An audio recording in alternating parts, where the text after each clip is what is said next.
The first time I met her, I used to frequent this place called the Carousel Club, and I would sell the dancers speed. We went to the same school together, went to Chesapeake High School.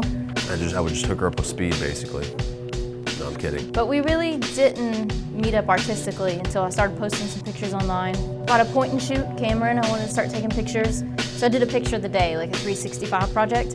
He started telling me that I was doing a good job.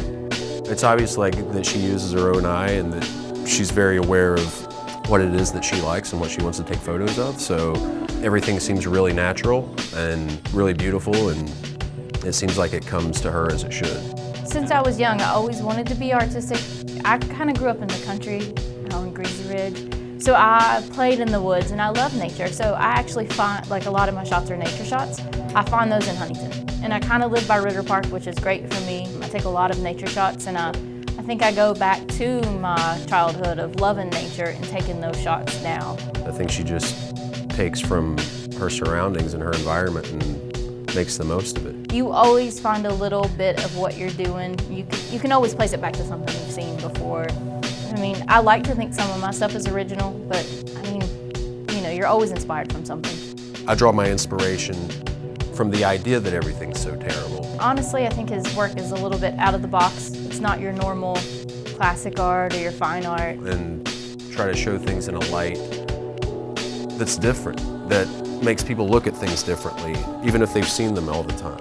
He finds art in things that people normally wouldn't think is art or think is beautiful. He can look at and take a picture and you're like, wow, never looked at that couch on the corner as art until Lusher took a picture of it.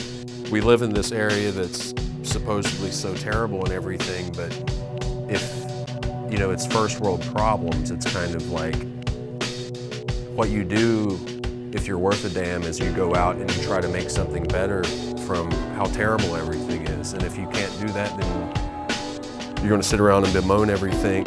I love his black and white artwork, the pictures that he takes, just totally off the wall, out of there. And it makes me realize that you can make art out of stuff that most people don't realize is art.